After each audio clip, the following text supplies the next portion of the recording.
আমাদেরকে নিয়ে অনেকে অনেক মিথ্যাচার করে থাকে। এর মধ্যে একটা মিথ্যাচার হলো আমরা রক কাটি, ঠিক না? তোমরা শুনেছো এই রক কাটার ঘটনা? তো আমি মাঝখানে একটা প্রোগ্রামে গিয়েছিলাম, ওইখানে জিজ্ঞাসা করলাম যে কারা কারা শুনেছেন যে শিবির রক কাটে।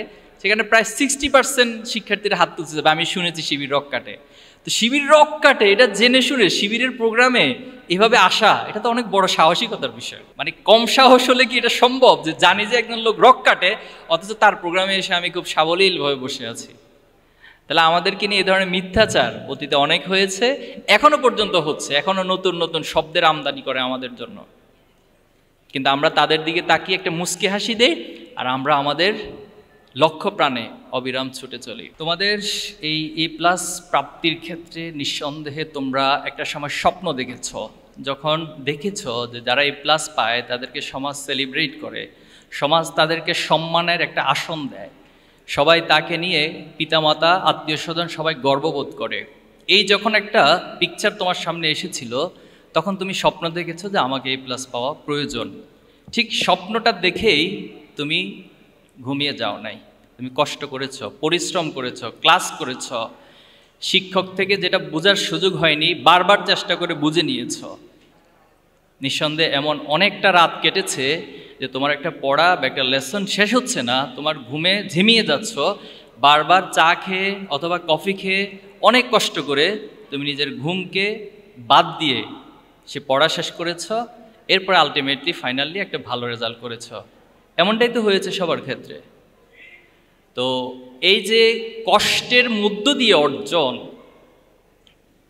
কষ্টের মধ্য দিয়ে অর্জন, এটাই মানুষকে সম্মানিত করে, এটাই মানুষকে বড় করে। পৃথিবীর সব ক্ষেত্রেই এই ঘটনাগুলোই ঘটে।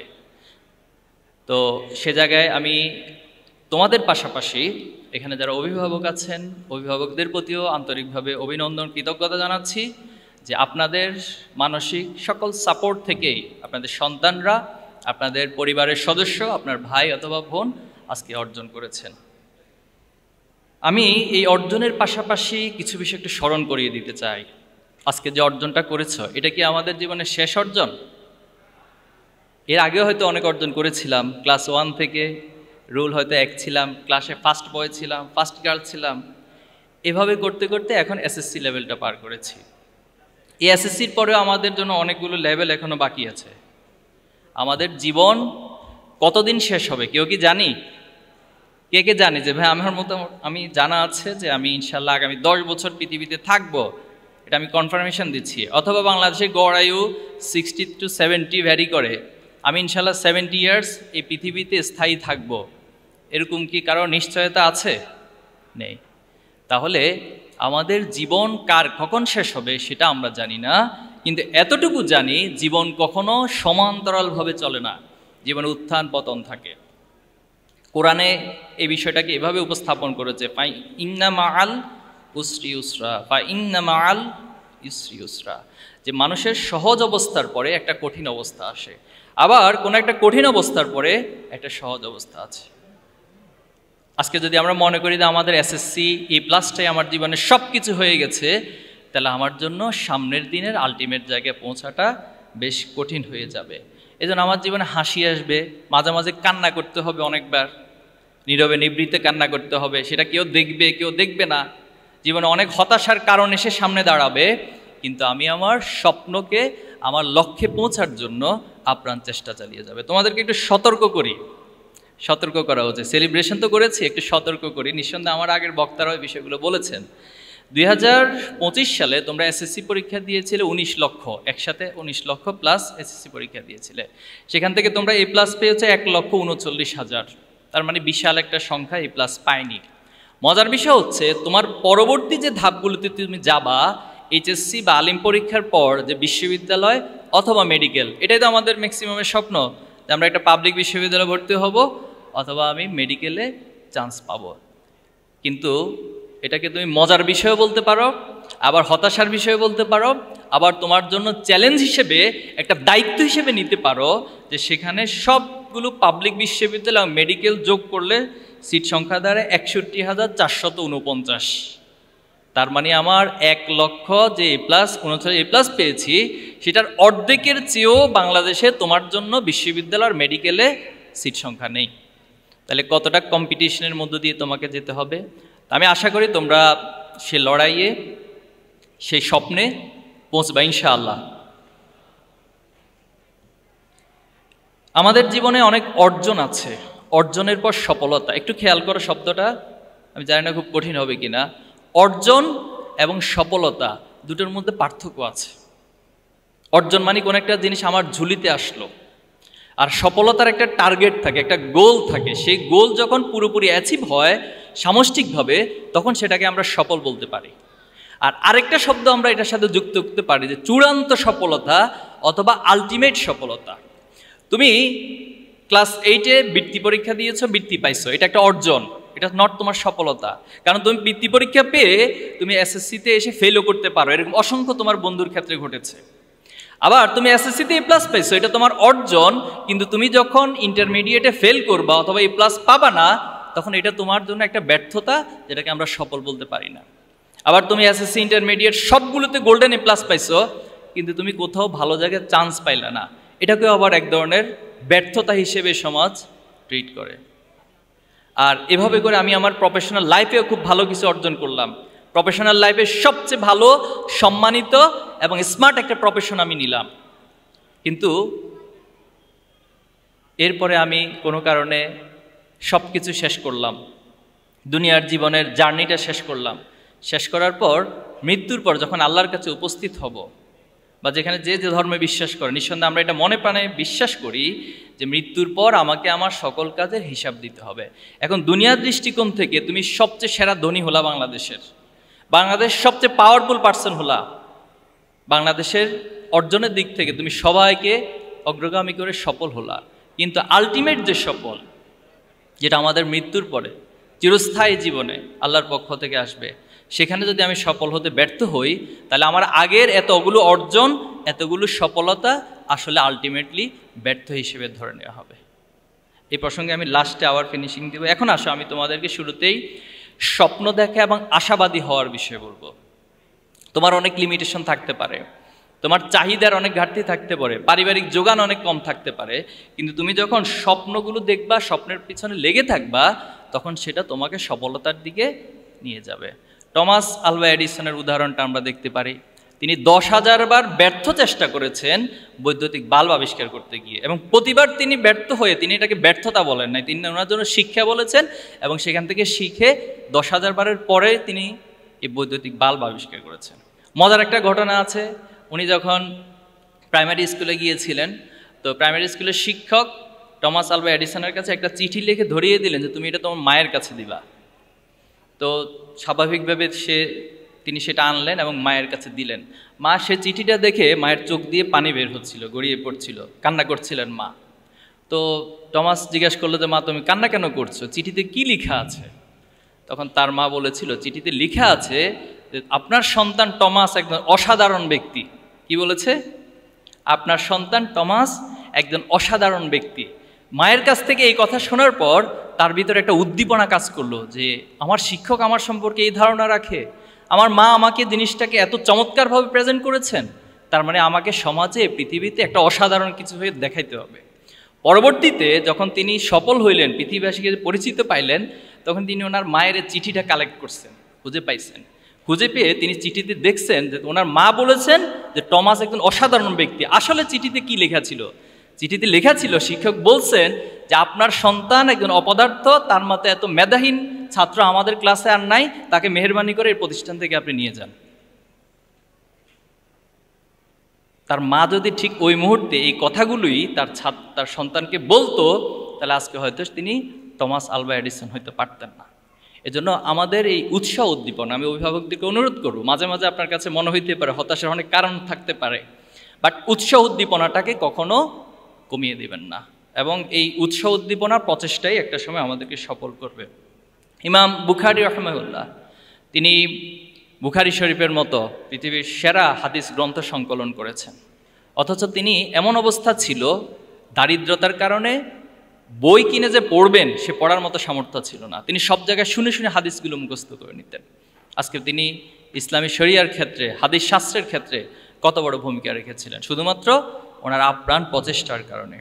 আমরা ইবনে সিনার কথা নিঃসন্দেহে জানি, চিকিৎসা বিজ্ঞানে তিনি অসাধারণ অবদান রেখেছেন। ক্যানন অফ মেডিসিন, ওনার যে রচিত বই, সেটা চিকিৎসা বিজ্ঞানের একটা আমূল পরিবর্তন ঘটিয়ে দিয়েছে পুরো পৃথিবীতে। অথচ সেই ইবনে সিনাও তার পারিবারিকভাবে খুব দারিদ্র ছিলেন। এজন্য আমাদের কাছে মাঝে মাঝে হতাশার অনেক কারণ আসতে পারে, বাট আমরা হতাশ হব না। হেলেন কেলার ছিলেন আমেরিকান ঔপন্যাসিক। তো ওনার ক্ষেত্রে একটা মজার ঘটনা আছে। তিনি ডিজেবল ছিলেন, অর্থাৎ তিনি বধির ছিলেন, অন্ধ ছিলেন। তো একটা সময় সাংবাদিকরা ওনাকে কোশ্চেন করলেন যে সৃষ্টিকর্তা আপনাকে এভাবে ডিজেবল করেছে, শারীরিকভাবে প্রতিবন্ধী করেছে, আপনাকে সৃষ্টিকর্তার প্রতি রাগ হয় না, একটু ক্ষোভ জন্ম নেয় না? তখন তিনি উত্তর দিয়েছিলেন যে সৃষ্টিকর্তা আসলে আমাকে এত অসাধারণ জিনিসগুলো দিয়েছেন, সেটাকে প্রতিভাগুলোকে কাজে লাগাতে গিয়ে কোনটা যে আসলে আমাকে দেয়নি সে হিসাব নিকেশে আমি কোনোদিন করি নাই। তো আমাদের ক্ষেত্র আমরা যদি একটু ভাবি, আল্লাহ তাআলা আমাকে যে মেধা দিয়েছেন, আমাকে আল্লাহ তাআলা যে সামর্থ্য দিয়েছেন, যে নিয়ামত দিয়েছেন, সৃষ্টিকর্তা আমাকে যে সুযোগ দিয়েছেন, আমি যদি জাস্ট আমার সুযোগগুলোর দিকে কনসেন্ট্রেট করতে পারি, আমি যদি আমার লিমিটেশনগুলোকে ওভারকাম করতে পারি, তাহলে আমার দ্বারাও তোমার দ্বারাও অনেক কিছু পৃথিবীতে করা সম্ভব। এবং আমরা সে স্বপ্নের কথা, সে আশার কথা তোমাদেরকে বলবো। আমরা কাজী নজরুল ইসলাম, ইনি আমাদের জাতীয় কবি ছিলেন। উনি ওনার ছোট্টবেলা বাবাকে হারিয়েছেন। বাবা হারানোর পর তিনি একটি রুটির দোকানে চাকরি নিয়েছেন এবং এত বেশি দারিদ্রতার সাথে লড়াই করেছেন। অথচ সেই কাজী নজরুল বাংলাদেশের জাতীয় কবি তো হয়েছেন বটেই, বাট ওনার যে অসাধারণ অবদান বাংলা সাহিত্যে, ওনার যে বিদ্রোহী কবিতা, নিঃসন্দেহে তোমরা পড়েছ বিদ্রোহী কবিতা, এক একটা শব্দ, এক একটা গাঁথনি আগ্নেয়গিরির মতো মনে হয়। বল বীর চির উন্নত মম শির, শির নেহারি আমার এই নত শির ওই শিখর হিমাদ্রির, ঠিক না? এক একটা শব্দ মানে পৃথিবীর সব কিছু ভেঙে চুরে চুরমার করে দেয়। আমরা গত বছর জুলাই আগস্টে ফ্যাসিস্ট হাসিনাকে পালিয়ে যেতে বাধ্য করেছিলেন, তো তোমরা, ঠিক না? তোমরাই তো বাধ্য করেছিলে। আবু সাইদের প্রজন্মরা বাধ্য করেছিল যে অন্যায়ের কাছে আমরা মাথা নত করি না, যিনি যত বড়ই অন্যায়কারী হোক না কেন একটা পর্যায়ে এসে তাকে পতন হতে হবে। এই শিক্ষাগুলো এই কাজী নজরুলের বিদ্রোহী কবিতা থেকে এই প্রজন্ম শিখেছে। এবং ওনার অসাধারণ যে কবিতা সংকল্প, থাকবো না কো বদ্ধ গড়ে, দেখবো এবার জগৎটাকে, মানে পুরো জগৎটাকে দেখার মতো একটা স্বপ্ন জাগিয়ে দিচ্ছে প্রজন্মের কাছে। অথচ সেই কাজী নজরুল ইসলাম দরিদ্রের সাথে কঠিন লড়াই করেছেন এবং একটা পর্যায়ে এসে তিনি কবিতাও লিখেছেন দারিদ্রতা নিয়ে, দারিদ্র তুমি মোরে করেছো মহান। এই দারিদ্রতার কারণেই আজকে আমি এত প্রতিবন্ধকতার কারণে এত বড় সফলতার জায়গায় গিয়েছি। আমাদের প্রিয় নবী হযরত মুহাম্মদ মুস্তাফা সাল্লাল্লাহু আলাইহি ওয়াসাল্লাম, তিনি জন্মের আগে ওনার বাবাকে হারিয়েছেন মায়ের গর্ভে থাকা অবস্থায়, কিন্তু তিনি স্বপ্ন দেখেছেন সমাজকে পরিবর্তন করার। হিলফুল ফুজুলের মাধ্যমে তিনি আল্লাহর কাছে ওহী প্রাপ্ত হওয়ার আগেই সমাজকে পরিবর্তনের স্বপ্ন দেখেছেন, চেষ্টা করেছেন। একটা পর্যায়ে আল্লাহ তাআলা আরবের সেই এতিম বালককে দিয়ে পুরো পৃথিবীকে চমৎকারভাবে পরিবর্তন করে দিয়েছেন। একটা জাহিলিয়াত সমাজকে একটা সোনালী আলোকিত সমাজে পরিণত করেছেন। এজন্য তোমাদের প্রতি একটা অনুরোধ থাকবে। অনুরোধটা হচ্ছে যে আমি কোথায় জন্ম নিয়েছি, আমি কোন বাবা মায়ের ঘরে জন্ম নিয়েছি, আমি কোথায় থাকছি, আমি কি খাচ্ছি, পৃথিবীতে এটা কেউ ক্যালকুলেশন করবে না। বরং তুমি কি অর্জন করেছ, তুমি নিজের যোগ্যতাকে কতটুকু সমাজের কাছে, পৃথিবীর কাছে প্রমাণ দিতে পেরেছ, তুমি কতটুকু অবদান রাখতে পেরেছ, পৃথিবীর মানুষ সেটার ক্যালকুলেশন করবে। ইনশাআল্লাহ আমি প্রত্যাশা করি তোমরা তোমাদের স্বপ্নের পথে হেঁটে যাবে এবং স্বপ্নগুলো দিয়ে তোমাদের যে কাঙ্ক্ষিত লক্ষ্য, সেই লক্ষ্যে পৌঁছবে ইনশাআল্লাহ। প্রিয় শিক্ষার্থী বন্ধুরা, আমরা এই দুনিয়ার অর্জন করব, কিন্তু দুনিয়ার অর্জনের পাশাপাশি আমাদের মধ্যে যদি মানবিকতা না থাকে, আমাদের মধ্যে যদি নৈতিকতা না থাকে, তাহলে এই দুনিয়ার অর্জনগুলো পৃথিবীবাসীর জন্য কল্যাণ বয়ে না আনে বরং ধ্বংস বয়ে আনবে। আজকে যদি তুমি আমেরিকার দিকে তাকাও, তারা বস্তুবাদিতার মধ্য দিয়ে, অর্থনীতির মধ্য দিয়ে, টেকনোলজির মধ্য দিয়ে পৃথিবীতে পরাশক্তি হিসেবে আবির্ভূত হয়েছে। কিন্তু তাদের নৈতিক মান, তাদের মধ্যে মৌলিক মানবীয় গুণাবলীর যে নৈতিকতা থাকার কথা, সেটা না থাকার কারণে আজকে তারা তাদের টেকনোলজিগুলো দিয়ে পৃথিবীতে ধ্বংস করে বেড়াচ্ছে। দ্বিতীয় বিশ্বযুদ্ধে হিরোশিমা নাগাসাকিতে যে বোমা, অ্যাটম বোম ফেলছে, কারা ফেলছে? পশ্চিমারাই তো ফেলেছে। এটা তো মানবতার কোনো কাজ হতে পারে না। আজকে ফিলিস্তিনবাসীর উপরে কী ধরনের নির্মম নির্যাতন চালানো হচ্ছে, শিশুদেরকে, নারীদেরকে হত্যা করা হচ্ছে। কেউ আহত হওয়ার পর অ্যাম্বুলেন্সে করে হসপিটালে যাচ্ছে, সেখানে পর্যন্ত বোম্বিং করে তাদেরকে ধ্বংস করে দেওয়া হচ্ছে। একটা যুদ্ধ বিধ্বস্ত জায়গায় ত্রাণের জন্য সবাই একত্রিত হচ্ছে, সেই ত্রাণ নেওয়া অবস্থায় তাদেরকে উপর থেকে হেলিকপ্টার থেকে গুলি করে হত্যা করা হচ্ছে। এর নাম মানবতা? অথচ আমাদের এখানে এসে তারা মানবাধিকার কমিশন গঠন করে, আমাদের এখানে এসে আমাদেরকে মানবাধিকার কার্ড দেয়, সবক শিখায়, দার্স দেয় মানবাধিকারের উপরে। অথচ তারাই পৃথিবীতে স্পষ্ট সবচেয়ে মানবাধিকারের লঙ্ঘন বেশি করছে। তাহলে এটার কারণ কি? আমি আমার দুনিয়ার অনেক অর্জন করেছি, পৃথিবীর সেরা ধনী তারা তৈরি করছে, পৃথিবীর সবচেয়ে ভালো টেকনোলজিস্ট তারা তৈরি করতেছে, বাট তারা পৃথিবীকে মানবতা শিখাতে পারছে না। আজকে তোমার ভিতরে উদারতা থাকতে হবে, মানুষের প্রতি মমত্ববোধ থাকতে হবে, ভালোবাসা থাকতে হবে। মানুষের কাছ থেকে শুধু উপকার নিয়ে তোমার কাছে ভালো লাগা কাজ করলে হবে না, বরং কতজন মানুষকে তুমি উপকার করতে পারতেছো, তোমার মাধ্যমে কতজন উপকৃত হচ্ছে, সেটা তোমার মধ্যে একটা ভালো লাগা কাজ করতে হবে। এর মধ্যে তুমি মানবিক হয়ে উঠবা। পারা যাবে? এজন্য দেখো, মানুষ আর পশুর মধ্যে একটা পার্থক্য আছে।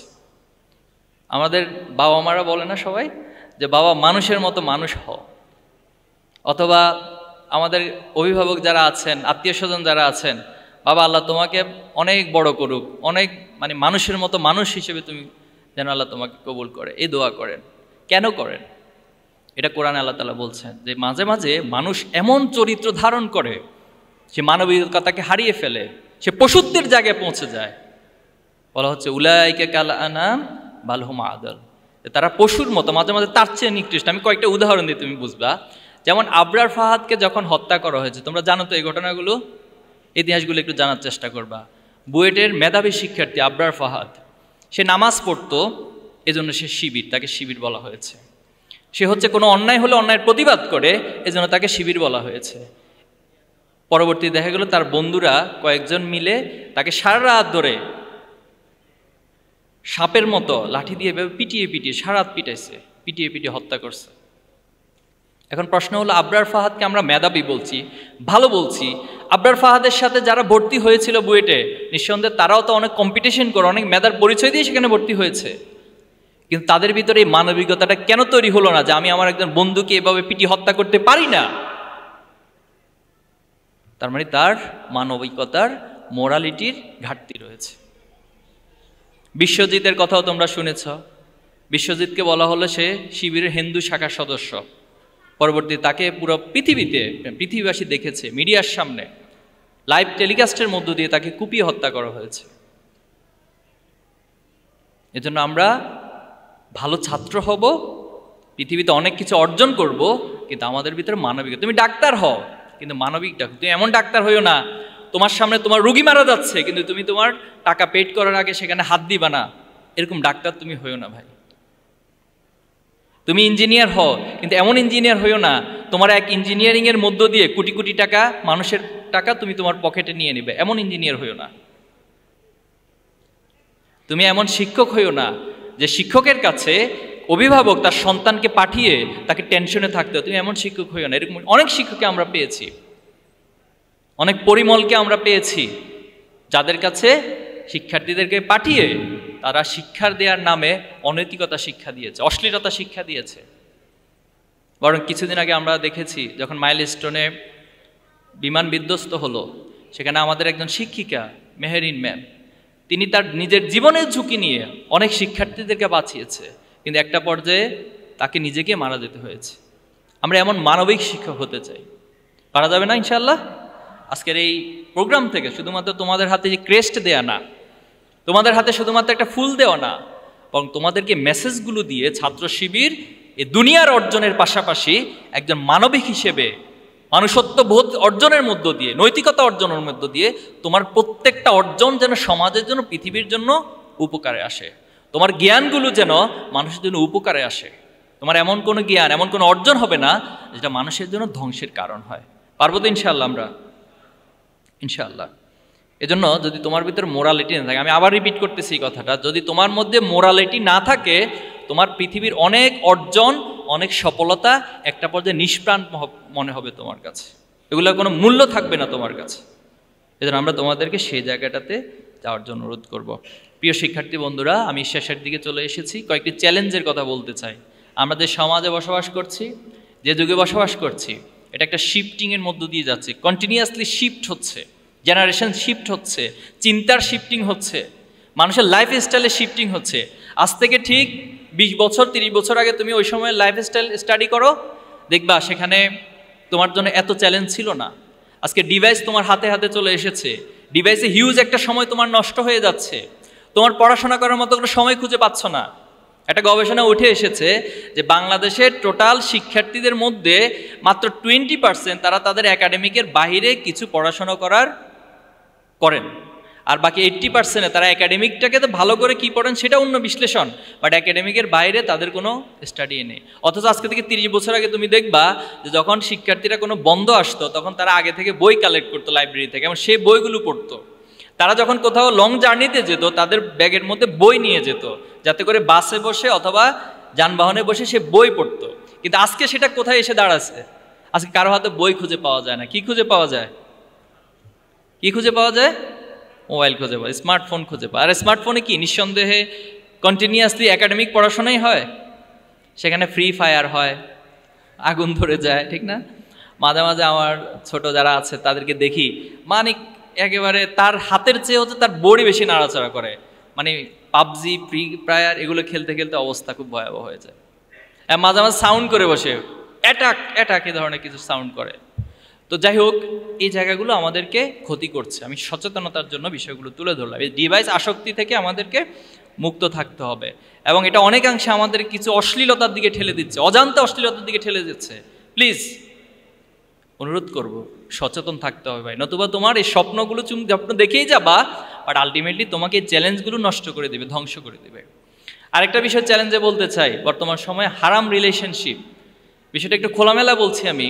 এই হারাম রিলেশনটা তুমি কি তোমার বাবা মাকে যদি জিজ্ঞেস করো যে বাবা তুমি কি হারাম রিলেশনকে অ্যালাউ করো, তুমি ইসলামকে আপাতত এক সাইডে রাখো, ইসলাম আপাতত পরে বিশ্লেষণ করো। তুমি তোমার বড় ভাইকে যদি জিজ্ঞেস করো যে ভাইয়া আপনি কি হারাম রিলেশনকে সাপোর্ট করেন, বোনকে যদি জিজ্ঞেস করো, কেউ বলবে যে করি না, তোমার পরিবার করে না। ঠিক তুমি তোমার নিজেকে কোনো একটা পিতামাতার জায়গায় ভাবো, বড় ভাই হিসেবে ভাবো, তুমি তোমার সন্তান অথবা তোমার ভাই ছোট বোন তারা কোনো হারাম রিলেশনে জড়িত হোক, এটা কি চাও? কেউ মেনে নেয়? তা যে জিনিসটা আমি মানতে পারছি না সেটা আমার বাবা কিভাবে মানবে, আমার ভাই কিভাবে মানবে? যে জিনিসটা আমাকে আমার সৃষ্টিকর্তা, আমার ধর্ম নিষেধ করেছেন, সে জিনিসটা কখনো আমার জন্য কল্যাণ বয়ে নিয়ে আসতে পারে না। এজন্য খুব সতর্ক থাকতে হবে। এরপর হচ্ছে আমার খারাপ বন্ধুগুলো, আমি যে বন্ধুদের সাথে মিশবো সে বন্ধুগুলো আমাকে নিজের অজান্তেই এমন একটা জায়গায় নিয়ে যাবে যেখান থেকে ফিরে আসার কামব্যাক করার সুযোগ থাকে না। এজন্য খারাপ বন্ধু থেকে সচেতন থাকতে হবে। করণীয় কি এখন তোমাদের? করণীয় কি? এগুলোকে কিভাবে চ্যালেঞ্জগুলোকে মোকাবেলা করবা? প্রথমত হচ্ছে নিজের আত্মবিশ্বাস এবং নিজের গোল, নিজের লক্ষ্যের দিকে অবিচলভাবে তাকিয়ে থাকতে হবে। আমার গোল কোথায়, আমি কোথায় যেতে চাই। সেকেন্ড হচ্ছে তোমার অস্তিত্ব এবং শিকড় সম্পর্কে তোমাকে ভাবতে হবে। তুমি কোথায় থেকে এসেছো, তোমার অস্তিত্বটা কোথায়, পৃথিবীতে কিভাবে আসছো, আবার কিভাবে পৃথিবী থেকে তুমি যাবা, এই চিন্তাগুলো করতে হবে। নিঃসন্দেহে এখানে যে ধর্মেরই হোক না কেন, এটা আমরা বিশ্বাস করি যে আমাদেরকে কেউ না কেউ সৃষ্টি করেছে। এই বিশ্বাস কি আমাদের সবার আছে? আমরা সবাই বিশ্বাস করি যে আমাদেরকে কেউ না কেউ সৃষ্টি করেছে, অবশ্যই বিশ্বাস করি। তাহলে এই বিশ্বাসটা আমাকে অনেক চ্যালেঞ্জ মোকাবেলার ক্ষেত্রে সহায়তা করতে পারে। বাদশাহ হারুনুর রশিদ একবার এক নাস্তিককে ডাকলেন। নাস্তিক বলল যে পৃথিবীতে কোনো গড নাই, কোনো সৃষ্টিকর্তা নাই, সে চ্যালেঞ্জ করলো। তখন হারুনুর রশিদ ইমাম আবু হানিফাকে কল করলেন যে ওই নাস্তিককে যুক্তি দিয়ে যেন বোঝাতে পারে যে পৃথিবীতে একজন স্রষ্টা আছেন। তো ওকে একটা টাইম ঠিক করা হলো, নাস্তিক আসলো। আসার পর ইমাম আবু হানিফা রহমাতুল্লাহ ইচ্ছা করে দেরি করলেন সে প্রোগ্রামে আসার ক্ষেত্রে। পরবর্তী যখন তিনি আসলেন, আসার পর ওনাকে জিজ্ঞেস করলেন যে আপনি তো আরো অনেক আগে আসার কথা ছিল, এত লেট কেন করেছেন? তো তিনি বললেন যে আমি যখন আসবো নদীর পাড়ে দাঁড়ালাম, কোনো ধরনের নৌকা পেলাম না, তো ঠিক আমি নদীর দিকে তাকিয়ে আছি, এর মধ্যে অনেক সময় চলে গেছে, তো কিভাবে আসবো চিন্তা করতে করতে হঠাৎ দেখলাম যে নদীর পাড়ে যে গাছগুলো আছে এই গাছগুলো কাঠ হয়ে গেল, এই কাঠগুলো আবার একসাথে হয়ে গেল, একসাথে হয়ে এটা প্যারেকের মধ্যে দিয়ে একসাথে হয়ে নৌকা হয়ে গেল, কোনো মাঝি নেই। এরপর আমি নৌকাতে উঠলাম, নৌকা আমাকে এখানে নিয়ে আসলো। এটা জাস্ট উনি একটা ফান করেছেন অথবা একটা গল্প সাজিয়েছেন। নাস্তিক এবার তেলে বেগুনে জ্বলে উঠলো যে আপনি এ ধরনের অযৌক্তিক কথাবার্তা কোত্থেকে নিয়ে আসলেন, যে কোনো ধরনের কাঠুরি থাকবে না গাছ কাটার মতো, এরপরে নৌকা বানানোর মতো কোনো মিস্ত্রি থাকবে না অথবা কোনো মাঝি থাকবে না, আপনি এমনি এমনিতে নৌকা হয়ে যাবে এভাবে চলে আসবেন, এটা তো একটা অযৌক্তিক কথা। তখন ইমাম আবু হানিফা বললেন যে সামান্য একটা নৌকা যদি এমনি এমনি তৈরি না হয়ে থাকে তাহলে পৃথিবীর এত চন্দ্র, সূর্য, গ্রহ, তারা, সমুদ্র, নদী, গাছপালা, মানুষ, এগুলো কি এমনি এমনি সৃষ্টি হয়ে গেছে? এটার কি কোনো নিয়ন্ত্রণকর্তা নেই? অবশ্যই আছে। তাহলে সেই নিয়ন্ত্রণকর্তার দিকে যখন আমরা দৃষ্টি রাখব, তখনই আমাদের অস্তিত্বের জায়গাটা আমরা উপলব্ধি করব এবং পৃথিবীর এই চ্যালেঞ্জগুলোকে আমরা মোকাবেলা করতে পারব। টাইটানিক জাহাজ যখন রওনা করেছে, জানো তো ইতিহাস টাইটানিক জাহাজের? জানো তো। তারা রওনা করার পরে বলেছিল যে আমাদের এই টাইটানিক কোনোদিন ডুবা সম্ভব না। যখন আটলান্টিক মহাসাগরের শীতল পানির মধ্যে সে রাত্রিবেলায় সামান্য একটা বরফখণ্ডের সাথে ধাক্কা খেলো, টাইটানিক জাহাজ ধ্বংস হতে লাগলো, সেখানে পানি প্রবেশ করতে লাগলো। তখন ক্যাপ্টেন বলতেছে যে আমরা খুবই সরি যে আমাদের টাইটানিক জাহাজ খুব শীঘ্রই ডুবে যেতে যাচ্ছে। এখন আমাদের কাছে only one way, that pray to God. গডের কাছে প্রার্থনা করুন। গড যদি এখন আমাদেরকে এখান থেকে উদ্ধার করে, এছাড়া পৃথিবীর কোনো সামর্থ্য না আমাদেরকে এখান থেকে উদ্ধার করবে। কিছুদিন আগে আমরা দেখেছি মাইলস্টোন স্কুল, সবাই স্কুলে গিয়েছে পড়াশোনার জন্য। বাবা মামা তার সন্তানকে পাঠিয়েছেন সেখানে পড়াশোনা করার জন্য, কিন্তু কতটা হৃদয় বিদারক ঘটনা ঘটেছে। একটি যুদ্ধ বিমান, ট্রেনিংয়ের বিমান সেখান থেকে হঠাৎ বিধ্বস্ত হয়েছে। তা আমরা সবাই তো এইভাবেই তো কোনো একদিন চলে যাও পৃথিবী থেকে। তাহলে এই মৃত্যুর অনুভূতি এবং স্রষ্টার সাথে আমাদের যে কানেক্টিভিটি, সেটা আমাকে এই চ্যালেঞ্জগুলো মোকাবেলার ক্ষেত্রে সহযোগিতা করবে। আরেকটি শিকড়ের কথা বলবো, সেটা হলো পিতামাতা। পিতামাতার প্রতি যদি কমিটমেন্ট থাকে, একজন পিতামাতার গাইডলাইন অনুসরণ করে যদি একজন সন্তান তার জীবন পরিচালনা করে, সেই সন্তানও কোনো দিন নষ্ট হবে না। পিতামাতার প্রতি আমাদের কমিটমেন্টের জায়গাটা স্ট্রং রাখতে হবে। অনেকগুলো গবেষণা এসেছে, জাস্ট একটু উপলব্ধির জন্য বলছি, অনেকগুলো গবেষণা এসেছে যে যখন একজন স্বাভাবিক জীবন্ত মানুষের হাড়গুলোকে একসাথ করে, আমাদের যতগুলো হাড় আছে এই হাড়গুলোকে একসাথে করে যদি ভেঙে ফেলা হয়, একজন জীবন্ত মানুষ যে কষ্ট পায়, একজন মা তার সন্তানকে ভূমিষ্ঠ করার সময় তার চেয়ে বেশি কষ্ট পায়। তাহলে সে মায়ের প্রতি আমাদের কমিটমেন্টটা কত বেশি হওয়া দরকার। আমরা পারবো তো ইনশাল্লাহ? আমাদের সে বাবাদের প্রতি, মায়েদের প্রতি আমাদের ভালোবাসা, আমাদের সম্মান সবটুকু আমরা উজাড় করে দেব ইনশাল্লাহ। আসলে আমরা এই যে ভালো পরিবেশ প্রয়োজন, তোমাদের একটা ভালো পরিবেশ, হাদিস শরীফে এসেছে যে পৃথিবীতে সব মানুষগুলি নিষ্পাপ হয়ে জন্ম নেয়, কিন্তু তার চারপাশের পরিবেশটা তাকে আস্তে আস্তে করে নষ্ট করে দেয়, খারাপ করে দেয়। ইসলামী ছাত্র শিবির আজকে আয়োজন করে ইসলামী ছাত্র শিবিরের টোটাল কর্মকাণ্ডগুলো আমাদের এই সমাজে মানুষকে ভালো হওয়ার জন্য উৎসাহিত করে, একটা ভালো পরিবেশ দান করে। সেই পরিবেশের দিকে আমরা তোমাকে আহ্বান করছি। আমরা শুধু তোমাদেরকে এই প্রোগ্রাম না, শিক্ষা প্রতিষ্ঠানে একটা ভালো পরিবেশ, খেলার মাঠে একটা ভালো পরিবেশ, প্রত্যেকটা জায়গায় একটা ভালো পরিবেশের মধ্য দিয়ে আমি যেন আমার একাডেমিক এবং ভালো রেজাল্ট করতে পারি, সমাজে অর্জনগুলো সবগুলো করতে পারি, আবার সবচেয়ে ভালো মানুষ হিসেবে, নৈতিক মানুষ হিসেবে নিজেকে প্রতিষ্ঠা করতে পারি। এই শিক্ষাগুলো হচ্ছে ছাত্র শিবির তোমাকে দিবে। ছাত্র শিবিরেরকে একটা শিক্ষার প্রতিষ্ঠান বলা হয়, এটা এক্সেপশনাল, এটা ইন্ডিপেন্ডেন্ট শিক্ষার প্রতিষ্ঠান বলা হয়। আমরা মাঝখানে অফিসে বসাছিলাম, কেন্দ্রীয় অফিসে, তো একজন মা তার দুইজন সন্তানকে নিয়ে আসলেন। তো আসার পরে আমাদের সাথে দেখা করবেন, পরে দেখা করে বললেন যে আমি শিবিরে ভর্তি করাতে চাই আমার দুই সন্তানকে। তা আমি একটু কৌতূহল জিজ্ঞেস করলাম যে শিবিরে ভর্তি করাবেন, এই চিন্তা আপনার মাথায় কেন আসলো? তো বললে যে আমি তোমাদের অনেকগুলো ইউটিউবে ভিডিও দেখেছি, তোমাদের কার্যক্রমগুলো দেখেছি, তোমাদের ওয়েবসাইট থেকে তোমাদের সিলেবাসগুলো সব আমি দেখেছি। আমাদের সিলেবাসও কিন্তু আছে একজন শিক্ষার্থীকে কিভাবে করে নৈতিক উন্নত করতে হয়, এই সমাজের জন্য, রাষ্ট্রের জন্য গড়ে তুলতে হয়, সেসব কারিকুলাম আমি দেখেছি। আমার কাছে মনে হয়েছে এটা এক ধরনের শিক্ষা প্রতিষ্ঠান। আর আমি যদি আমার সন্তানকে এখানে ভর্তি করাতে পারি, আমার এই উপলব্ধি হয়েছে যে তারা সবচেয়ে নিরাপদ থাকবে, তারা ভালো পরিবেশটা পাবে, তারা এই সমাজের নষ্টামির মধ্যে নিজেকে জড়িয়ে যাবে না। তাহলে আজকে অভিভাবকদের যে আশা প্রত্যাশা ছাত্র শিবিরের প্রতি, সে দায়বদ্ধতা থেকে আমরা কাজ করে যাচ্ছি। আমাদের নিয়ে অনেক প্রোপাগান্ডা আছে, আমাদেরকে নিয়ে অনেকে অনেক মিথ্যাচার করে থাকে। এর মধ্যে একটা মিথ্যাচার হলো আমরা রক কাটি, ঠিক না? তোমরা শুনেছো এই রক কাটার ঘটনা? আজকে নিঃসন্দেহে একজনও রক নিয়ে এখান থেকে যেতে পারবো না, আশা করতেই পারি। তো আমি মাঝখানে একটা প্রোগ্রামে গিয়েছিলাম, ওইখানে জিজ্ঞাসা করলাম যে কারা কারা শুনেছেন যে শিবির রক কাটে। সেখানে প্রায় 60% শিক্ষার্থীরা হাত তুলছে, আমি শুনেছি শিবির রক কাটে। তো শিবির রক কাটে এটা জেনে শুনে শিবিরের প্রোগ্রামে এভাবে আসা, এটা তো অনেক বড় সাহসিকতার বিষয়। মানে কম সাহস হলে কি এটা সম্ভব যে জানি যে একজন লোক রক কাটে অথচ তার প্রোগ্রামে এসে আমি খুব সাবলীলভাবে বসে আছি? তাহলে আমাদেরকে নিয়ে এই ধরনের মিথ্যাচার অতীতে অনেক হয়েছে, এখনো পর্যন্ত হচ্ছে, এখনো নতুন নতুন শব্দের আমদানি করে আমাদের জন্য। কিন্তু আমরা তাদের দিকে তাকিয়ে একটা মুচকি হাসি দেই, আর আমরা আমাদের লক্ষ্য প্রাণে অবিরাম ছুটে চলি। নারী শিক্ষার্থীদের বিষয়ে আমাদের বিষয়ে প্রপাগান্ডা হয়, আমরা নাকি তাদের প্রতি বিদ্বেষ পোষণ করি। অথচ ইসলাম নারীদেরকে সবচেয়ে সম্মানিত করেছেন। আপনি যদি জাহিলিয়াতের সে সময়গুলোকে স্টাডি করেন, ইসলামের পূর্ববর্তী সময়গুলোকে, নারীদেরকে একেবারে একটা বস্তু হিসেবে, একটা প্রোডাক্ট হিসেবে চিন্তা করা হতো। শুধু তাই নয়, কোনো অভিভাবক, কোনো পিতামাতার ঘরে নারী সন্তান জন্ম নেওয়া মানে এটা তার জন্য লজ্জাকর একটা বিষয় ছিল, এবং জীবন্ত সেই নারী সন্তানদেরকে কবর দেওয়া হতো। কিন্তু ইসলাম আসার পর সে নারীদেরকে সবচেয়ে সম্মানিত জায়গা দেওয়া হয়েছে। নিঃসন্দেহে হাদিসটা তোমরা শুনেছো, আল্লাহ রাসূলুল্লাহ সাল্লাল্লাহু আলাইহি ওয়াসাল্লামকে একবার জিজ্ঞেস করা হয়েছে যে আমার কাছে পৃথিবীর মানুষদের মধ্যে সবচেয়ে সম্মানিত কে? তার রাসূলুল্লাহ সাল্লাল্লাহু আলাইহি ওয়াসাল্লাম বলেছেন তোমার মা। বলেছে এরপরে কে? তোমার মা। এরপরে কে? তোমার মা। এরপরে কে? তোমার বাবা। আর অন্যান্য ধর্মাবলম্বী যারা আছেন, আমরা আপনাদের প্রতি সর্বোচ্চ সম্মান প্রদর্শন করি। আপনারা আপনাদের ধর্ম পালন করবেন।